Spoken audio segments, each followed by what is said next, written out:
What's up guys, Warren Williams here, alchemist, healer and teacher. And so today's transmission is going to be on creating soul-led business in 2024. And so a soul-led business is one that is in alignment with you because most people, or many people I should say, are running businesses specifically for profit, but isn't necessarily soul-led, it isn't on their heart, it isn't what they are born to do. They don't do it with purpose. I see so many people, I'm sure you guys do it as well. How to make 10 million pounds, how to make £1 million and all this sort of stuff. But is it really in alignment with you? I don't know about you, but for me, if something's not in alignment, if something is not my calling, I just don't choose to do it. Even if it's a quick way to make money, I'm just not about that. I want to have a fantastic life and financial security, but I won't do it to the detriment of my own soul. And so if you're somebody who really wants to have a business that is in alignment with your purpose and your passion, then this is the video for you. Okay, so now let's get started. So what I often find with people that are in the coaching industry is that they are really good at what they do. They're passionate, they have purpose, they have medicine in their heart, they're empathetic, they are willing. And they run their businesses often like a hobby. They don't run their business like a business. So what I want to do first of all is just define the difference between a coach and a business operator or a business owner. So a coach is really somebody who can bring a person to a change point. Somebody who can create a result or achieve a result for a client. And that result is based on the desire of the client. Now, a business owner is somebody who creates a business that is able to create sustainable profit for the operational facilities or the operations of that business. Now, when you look at these two definitions, they are different roles. Now, the problem is most coaches, they can't separate the two aspects of their business. They do really good work, they're really good at coaching clients, but they just don't understand that there's a separation when it comes to running the structure.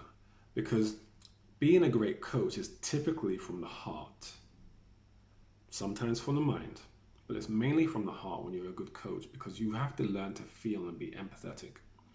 Whereas the 3D structure is so structured and logical that most of the time really good coaches just don't know how to really align themselves fully with it. So what I'm going to go through today is a lot of the structures that you can be a soul-led coach, could be somebody who's a guide, a teacher, a healer, but yet run a successful business in a way that is in alignment with those values that you have. Because ultimately, that's the most important thing is, especially as a coach, you have to have values and you have to have a system that runs with your values. And that's what I want to share with you guys today. And so the first thing we have to look at when it comes to setting up our business correctly, in alignment, is the basics, which is the vision. So I really want you guys to think about this. What is the vision that your business has? Do you know what the vision is? Or are you just making money day to day or trying to focus on working with clients day to day? But what's the end result? So, do you have a vision? And I want you to write that down and really journal on that. Like, my vision is X. When I say vision, what I mean is, in the next year, I want to be able to have 10 clients. In the next year, I want to be able to run 3 programs. In the next year, I'm going to move my products to online evergreen programs. In the next year, I want to take on a second staff member. In the next year, I want to have a team. So, do you have a vision for what your business wants to look like? Because if you don't have a vision, you are not anchored into a specific structure, because in order for you to have a pathway, you have to have a vision for that pathway. What is the end result you are working towards? And once you know you have a vision, you can work towards that vision. So the next thing is, do you have a 3-year plan? So again, just write this down and think, okay, what is my 3-year plan? What is it that I'm really, trying to achieve?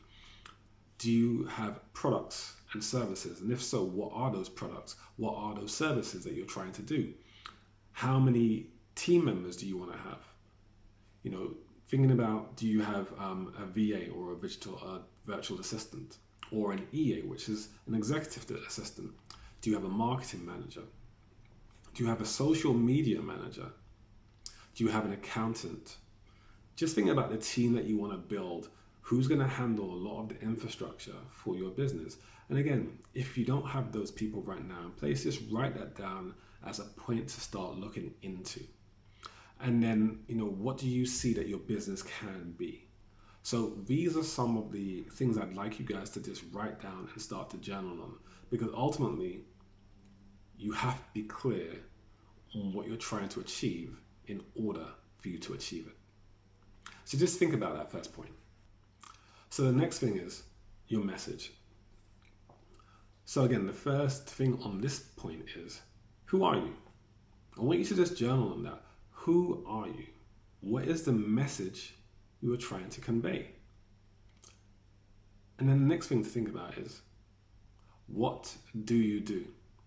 And I know you may know what you do, but do your clients or your potential clients know what you do? Now, you might think, well, obviously I'm a massage therapist. What sets you apart? How do you massage? Is it clear in your messaging? Is it clear on your website? Because if on your website it says, my name is Billy, I'm a massage therapist, and I happen to go to this particular school in 2018, that doesn't tell them what you do, because most people, when we go past a certain price point, most people buy on emotion. They base their buy-in on feel. Think about the difference between a woman who buys a wedding dress based on budget, but actually pays for a more expensive wedding dress. What's the difference between her choices? Does she go for the cheaper dress or the more expensive dress? Whenever you hear a woman talking about a wedding, they say it's the most important day. It's the biggest day of my life. So they want to make that decision, but they don't make that decision based on the price. They make that decision based on an emotion. They connect with the company. They connect with the person, the bridegroom. They connect with the bridegroom to make decisions. They talk about how they felt. They talk about the experience that they had. So it's very emotional. So when we talk about what you do, it has to go beyond the technique. It has to go into, how are you in service to these people? What's the experience that this person can expect from you? So what you do, you have to sell the experience. When you come to see me, my soft tissue work, I work from the head down to the body. And the reason why is because, as an example, fascia goes from the head into the body. So you could explain that. That's the difference with what I do. At the end of the experience, you're going to feel this particular way. I've had these results from my clients and they've all expressed this particular feeling. And again, I'm being vague on the specifics because it's specific to you. What is the feeling that your work conveys? What is a client buying into? Think about when people buy a car. How do they sell the car? Do they say the car is £15,000 and they leave it at that? No, they talk about the experiences and the features of the car. When you look at the website, they talk about climate control, or they talk about heated seats, or they talk about how quiet the car is when you get inside it, or the ability to not feel the road when you go over humps. They talk about all of these things because what they know is your decision is based on experiences, the expectations of purchasing this car. So they know that the buyer's experience is going to change into more about the emotion and what they will feel when the price point goes up. So when you talk about what you do, it's got to be about the experience that the person can expect, because they haven't had the experience yet. And because they haven't had the experience, you have to sell the experience. Don't just put on your website, here's a massage, it's £50. Explain what that £50 creates, because people are buying based on the value, and the value is based on the experience that they can expect. Thinking about a roller coaster ride, they don't say, here's a roller coaster, it goes this fast. They don't leave it at that. They really sell the experience to you. You go, oh my gosh, that sounds amazing. So you buy it based on that. So again, what's your messaging around this? Are you being really clear with your messaging on what you do? And then the final thing is, think about this. Like, do you have a tagline? If I said to you, Nike, straight away, what would you say? What is there saying? Just do it. Everyone knows that. So that's their tagline. So you associate the term just do it with Nike. So have you established a tagline? So for me, my tagline is, I create transformative breakthroughs for coaches and business leaders. So when someone hears that, they understand, okay, this guy is about transformation. He helps people move from this point to this point. So that's my expectation. And so you, as the the owner of your business, you have to know that you need a tagline, so that that tagline can kind of compress everything about your business into it. So when people hear the tagline, they get an understanding of what it is you're trying to sell them. What is it they're trying to really gain from the experience of your work? And that summarizes your whole work in one sentence. So oftentimes you hear people talk about the elevator pitch. And if you've not heard that term before, it basically means if you're in an elevator with a prospect, but by the time they get to their destination in the elevator, you would have been able to fully express what you do in a very short time, so they get a real vivid, not vague, remember, vivid means clear, a real vivid understanding of your business, and that makes the purchase more understandable because their choices are based on what they know. Okay, so just think about that. Think about your messages and make it really, really clear. Again, another example, if you're going to see a movie, like I'm a massive Marvel fan, if you're going to see a movie and it says, Marvel, Captain America is 2 hours long, buy this film. You're not going to go, oh yeah, that sounds great, because you don't know anything about it. So Marvel would spend a tremendous amount of time creating a synopsis. They call it a synopsis, which is an overview of this 2 hour experience, because what they're selling is the ability for you to part with money to invest in 2.5 hours of your time in an experience that they're creating for you. And so in that, what you are doing is you're making a purchasing decision based on the synopsis of why you are doing this. So that's what you're doing with your messaging. You are creating a synopsis, if you want to use that term.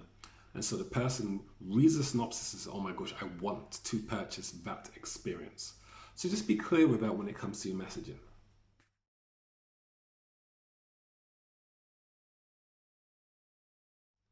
Okay, and so the next thing we're talking about is the dot, also known as the niche and also known as the avatar.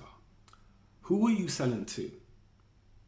And if you say, I'm selling to everyone on the planet, I always say this, if you sell to everyone, you actually speak to no one. So what that basically means is whenever somebody is making a purchase, as we spoke about in the previous, your message has to be so clear it's speaking to that particular person. So if someone goes to your website or any of your social media, they have to feel like you are speaking directly to them. Oh my gosh, this person, you, really understands my pain. Oh my gosh, I've had that problem. Oh my gosh, that's exactly me. He's speaking to me or she's speaking to me. So you have to make your messaging so clear that you're speaking to one type of person with one type of problem that only you can solve, because you're speaking their language. You've heard that saying before, now you're speaking my language.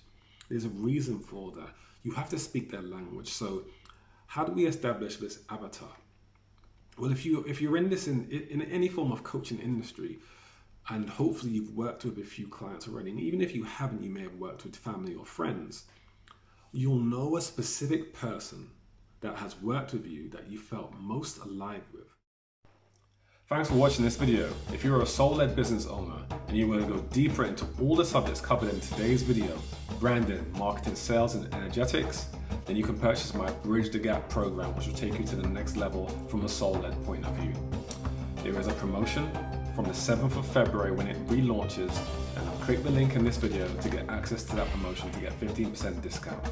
And now, back to your video.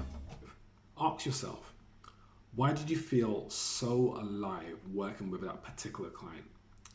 And then what's that person's name? So I want you to do that. I want you to really think about, okay, Jennifer, I worked with Jennifer. Oh my gosh, it was such a great experience working with her. I felt so good. I'd love to work with more people like that. You'll have someone like that. Okay, now, why did you like working with them? Define that. Oh, they were easy to work with. They paid on time. They really took on board my instruction. They were diligent with the homework. They were diligent with the practices. They gave me really good feedback, and they gave feedback. Okay, so you've highlighted all the things that you liked about that client. So you now know what your ideal client is. Establish that as your you're marketing to that person. So when you're now writing your copy or your information that you're going to put on all your social media about what you do, you're speaking to Jennifer. So you speak directly to her, write her as if you were writing her a specific letter about your work, knowing what she's really interested in, knowing what her values are, and knowing what her pain points are. So you're writing that for Jennifer because that's your ideal client. And because you're speaking to Jennifer, you're actually speaking to your ideal client. So it could be women only, it could be men only, and it could be that age group. And as you know, different age groups have different languages. Now think about that for a moment. If you were speaking to 75-year-old, would it be the same language you would use to 25-year-old? No, it wouldn't. It'd be completely different language because a 75-year-old might be concerned with longevity, being around for their grandchildren, and motivated to live longer to see their great-grandchild. Whereas a 25-year-old might be about having enough energy to work 60 hours a week. So the language would be completely different. The result would be the same, which is health. But the language is so different for each person. So who are you speaking to? So again, think about that your favorite client and speak directly to that person. Because once you speak to that person, what you're doing is you're qualifying the type of clients that you work best with. And when you do that, you are in harmony with your own frequency. You're in harmony with the type of work that you want to do, and you're in harmony with the type of clients you want to do it with. So just start right now and be very, very clear on the type of person that you want to work with and speak to that person. Okay. So the next thing we're going to look at is what we call the unfair advantage. You know, when you establish what we call the irresistible offer, creating the irresistible offer is about creating such value with what you do. And the way you create so much value for what you do is also based on what we call your unfair advantage. So when we talk about your unfair advantage, what do you do? I want you to really think about this. What do you do that nobody else can do? And it's not like nobody else on the planet can do, but what makes your experience so different that it's sold beyond the market value? And when I say that, what I mean is you've got to stop charging based on the market. Because when you charge based on the market, you are, by definition, in a bidding war to zero. Because people don't really buy, you know, this sounds really strange, but people don't buy on price past a certain point. So basically, once you go past about $250, the buying choices are based on the experience, similar to what I said earlier, like the wedding dress. It's all based on the experiences and the emotion that you feel. And so with that, when you are purchasing at a higher rate, it's more about what's the value that you bring versus somebody else. But when you just do it based on the market, if you're charging $100 for an hour and you're doing it based on the market, and your neighbor who does a similar practice to you charges 90, then you think, okay, I've got to charge 85. And then that person goes, oh, I've got to beat him, I've got to charge 75. And what you're doing is you're in a race to the bottom. You're in a race to zero. That's not how a business is made. What you're doing is selling based on value, selling on the experience, not on the price. No one buys really on price when it comes beyond $250 or £250. It's really based on the experience. So with that in mind, what's your irresistible offer? What is it that you do that nobody else can do the way you do it? You know, it's quite unique. Everybody that you go to is a completely different person, and the experiences are completely different. So what's your unfair advantage? What can you do that nobody else really can do that is so unique to you? You sell that, you talk about that. Okay, and then when it comes to your irresistible offer, you know, what is it that you create, the program that you create that creates the result? Think about it like this. If you create a program that fulfills the client's desire, what you have created is the irresistible offer, because you created something they can't resist because it creates the result that they desire. Once you achieve that, you have created the irresistible offer. When you create an irresistible offer, it's not based on buy this, it's a steal. You're not selling that like that. What you're doing is you're creating an experience by talking about the results that you're going to get for them. The client then sees that and realizes, oh my gosh, this is irresistible. If this person can create this result for me, that's an irresistible offer, right? I want you to think about this. Someone comes to you and they have back pain. And they think they're coming to you for back pain. I tell you this, people aren't coming to you to reduce back pain. They are coming to you so that they can get a result that which back pain itself will not stop them from doing. So think of it like this, okay? What are they coming to you for? So that when you get rid of the back pain, it allows them to start doing again. So I really want you to think about that. They're not coming to you for back pain. They're coming to you so they can get rid of the back pain to get back to doing what they always wanted, whether it's running with their children or running with their grandchildren or having intimate relationships with their partner. What is the back pain preventing them from doing? That's what I really want to hit home here. What is the back pain preventing them from doing? That is what you're selling, not reducing back pain.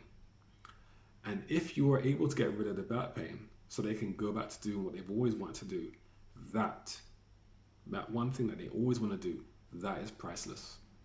Think about it. This person's had back pain for 10 years. They've missed 10 years of fun. You clear that, that's priceless. That is so far beyond 1 or 2 sessions. They're not paying for 1 or 2 sessions. They're paying for the freedom of the work that you've done in those 1 or 2 sessions that creates 15, 20 years of absolute fun. That is priceless. That's the value you are charging for. You're not charging for two sessions or 6 sessions or 8 months. What your investment is based on is the freedom the person gets from investing with you. I want you to really think about that and let that hit home. All right.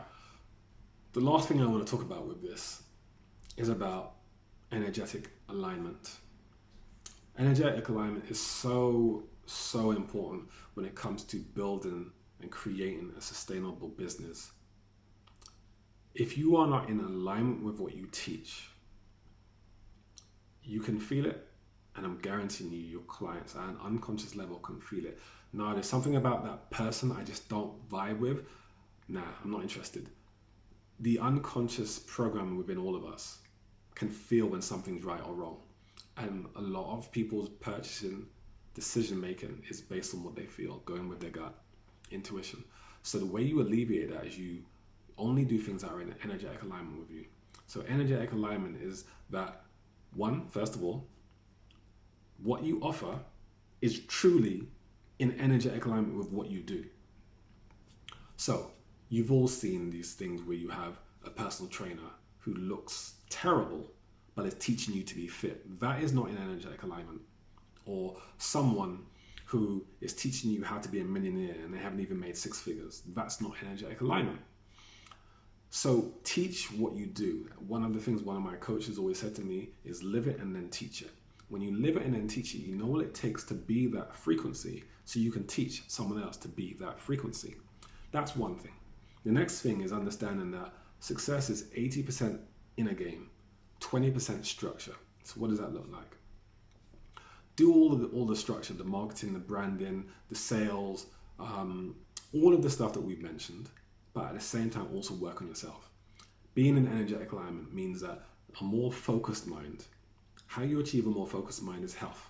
Okay, getting to bed on time or having an optimal amount of sleep. Why? So you can be fully productive and be able to show up as the best version of yourself. That is energetic alignment.